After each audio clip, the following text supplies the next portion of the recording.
बिस्मिल्लाहिर्रहमानिर्रहीम। अस्सलामुअलैकुम नाज़रीन, मैं हूं पाकिस्तान से आपका होस्ट मोहम्मद वकास। चैनल पर नए हैं तो इसको लाजमी सब्सक्राइब करें और वीडियो को शेयर करें। जितने भी बहन भाई देख रहे हैं, ये आप सबसे एक छोटी सी रिक्वेस्ट है।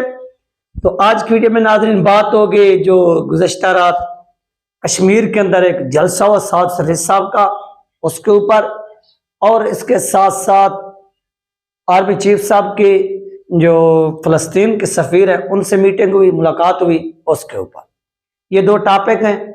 इनके ऊपर बात करते हैं। अल्लामा साद शरीफ साहब ने क्या अनाउंसमेंट की अपना आज़ाद कश्मीर के अंदर फ़लस्तीनियों के हवाले से, ये भी तमाम चीज़ें आपके साथ डिस्कस होंगी। तो चलते हैं बिना टाइम को वेस्ट किए अपने टॉपिक की तरफ।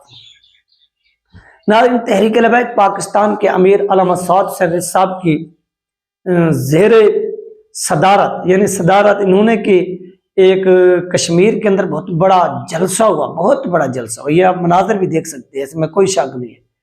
ये बहुत बड़ा जलसा हुआ। एक वजह ये, रीज़न ये है कि इतने बड़े जलसे को कवरेज नहीं दी जाती। अगर ये कवरेज दी जाती तो ये पैगाम हिंदुस्तान तक भी जाता कि जो कश्मीरी हैं वो पाकिस्तान के साथ खड़े हैं और पाकिस्तानी कश्मीरियों के साथ खड़े हैं। और इस तरह अल्लामा साद शरीफ साहब ने जो वहाँ पर पैगाम दिया, उन्होंने फ़लस्तीनियों को कहा कि आप घबराएं नहीं, हम आपके साथ खड़े नहीं। एक तो हमारे जो हुक्मरान कहते हैं कि हम आपके साथ खड़े हैं, हम आपके साथ खड़े नहीं बल्कि हम आपके पास आ रहे हैं।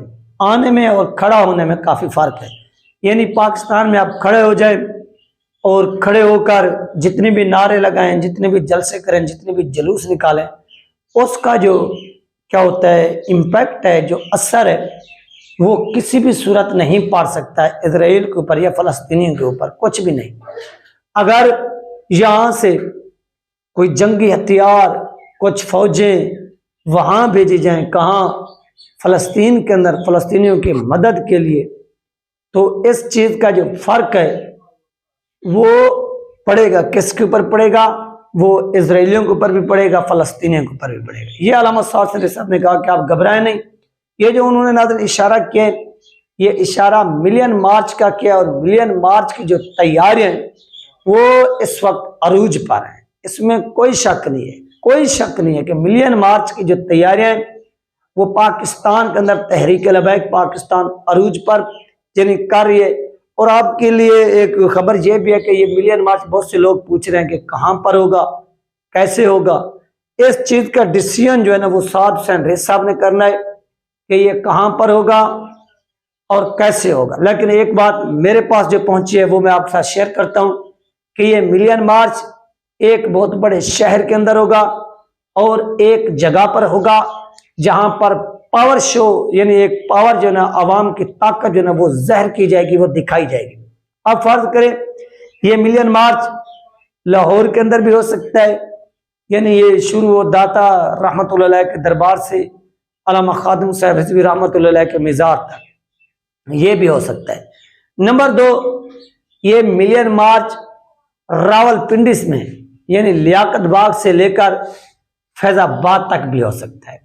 कितनी फिर सुने कि ये जो मिलियन मार्च है, ये मिलियन मार्च एक ही शहर के अंदर होगा, एक ही शहर, यानी शहर से मुराद लाहौर है। लाहौर पूरे के अंदर किसी एक मकाम पर किया जा सकता है।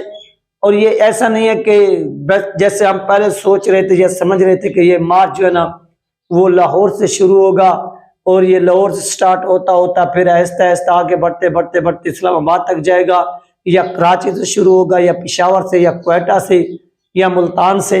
तो आप अपने जहन में बिठा लीजिए कि ये मार्च एक शहर से होगा, एक दिन में होगा, और वहां पर अवाम का जो जमे गफीर है, जो समंदर है, वो उभरेगा और लाखों की तादाद में जो लोग हैं वो इसमें शिरकत करके, वो इसमें शरीक होकर फ़लस्तीनियों के साथ क्या करेंगे? इजहार यकजहती करेंगे।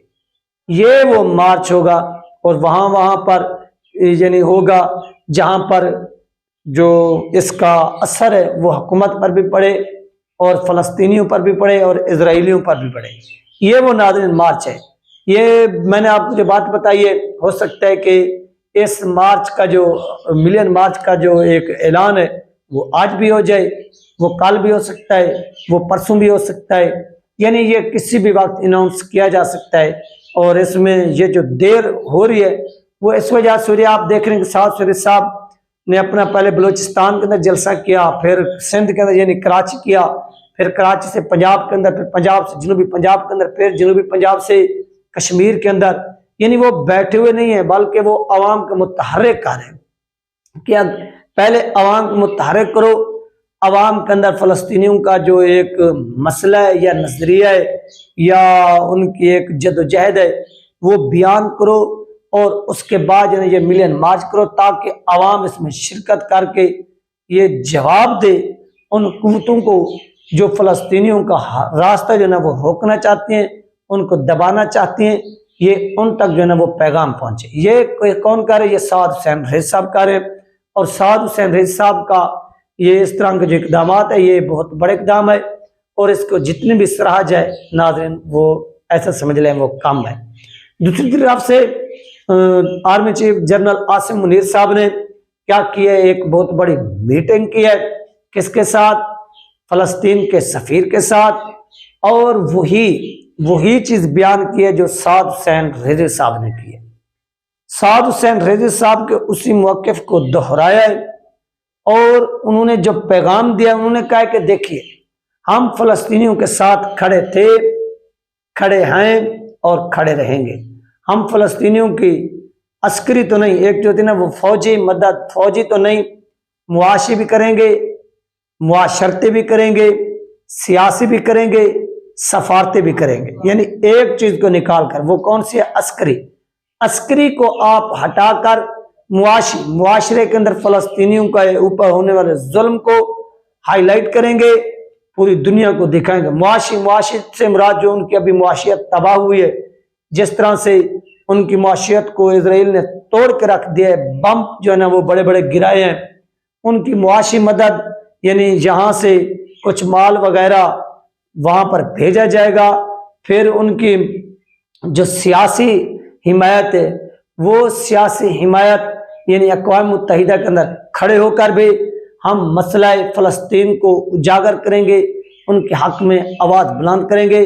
और सफारती सतह पर यानी जितने भी मुल्क के अंदर हमारे सफ़ीर सुफरा रहते हैं वो भी दूसरे ममालिक के सरबराहान के साथ मुलाकात करके इस मसले को हाईलाइट करेंगे और पूरी दुनिया को दिखाएंगे। ये आर्मी चीफ साहब ने पैगाम दिया। किसको? फ़लस्तीन के सफ़ीर को। ऐसा समझ लें कि सबसे पहले पाकिस्तान के अंदर अगर किसी लीडर ने मुलाकात की है फ़लस्तीनी सफ़ीर के साथ तो वो साद हुसैन रईस साहब थे। उसके बाद अगर मुलाकात की है तो वो थे प्रेसिडेंट आरिफ अलवी साहब। और उसके बाद जो मुलाकात की है तीसरी शख्सियत ने, उसका नाम है जनरल आसिम मुनीर साहब। ये वो तीन शख्सियात हैं जिन्होंने क्या किए हैं, पाकिस्तान की जानिब से, पाकिस्तान की तरफ से जो है वो एक मीटिंग की है फ़लस्तीनियों के साथ और इजहार यकजहती किया है। और ये एक बहुत बड़ा इकदाम है कि इस मुश्किल की घड़ी में भी पाकिस्तान के जो बड़े बड़े ऐसे समझ लें शख्सियात हैं, लोग हैं, वो फ़लस्तीनियों की हिमायत में साथ खड़े थे, हैं और रहेंगे। और वो फ़लस्तीनियों के क्या कर रहे हैं? हेल्प भी कर रहे हैं, मुआशी तौर पर भी, सियासी तौर पर भी। हाँ, अस्करी तौर पर कुछ ऐसे समझ लें जिम्मेदारियाँ होती हैं, कुछ मजबूरियाँ होती हैं। उन मजबूरियों की वजूहात पर, बुनियाद पर क्या होता है वो नहीं भेज रहे, बाकी सब कुछ हो रहा है। और साद हुसैन रईस साहब भी जदोजहद कर रहे हैं। और कौम की जो नजरें हैं वो अब मिलियन मार्च पर है कि मिलियन मार्च कब होगा, कैसे होगा, किस सिटी में होगा। ज्यादातर जो चांसेस है वो यही है कि रावलपिंडी में होगा, और रावलपिंडी से फैजाबाद के मकाम तक होगा, और रावलपिंडी से यानी लियाकत बाग से शुरू होगा, और लियाकत बाग से ये शुरू होकर ये नेक्स्ट पहुंचेगा फैजाबाद के मकाम पर, और फैजाबाद के मकाम पर तकारीर होंगे। हो सकता है कि ये फिर कहें कि हमने आगे जाना है, क्या होता है पाकिस्तान के रेड जोन के अंदर जाएं और वहां पर जाकर जलसा करें, या इस्लामाबाद ग्राउंड के अंदर जाएं, परेड ग्राउंड के अंदर, वहां पर भी जाकर ये जलसा कर सकते हैं। वो उनके अपने यानी उनके पास ऑप्शन मौजूद हैं, वो जिस पर अमल करें वो कर सकते हैं, और इजहार यकजहती जो है ना वो करेंगे फ़लस्तीनियों के साथ। और इस तरह के इकदाम उठाना खुश आइंद है, और ये इकदाम उठाए जाने चाहिए, एक जमात को नहीं बल्कि पूरी जमातों को, पूरे पाकिस्तान के अंदर सारी कौम को। ये नहीं है कि एक जमात, सब लोग खड़े हों और फलस्तीनियों के साथ इज़हार यकजहती करें। ये थे अहम अपडेट। इंशाल्लाह मिलते हैं नेक्स्ट वीडियो में। अल्लाह।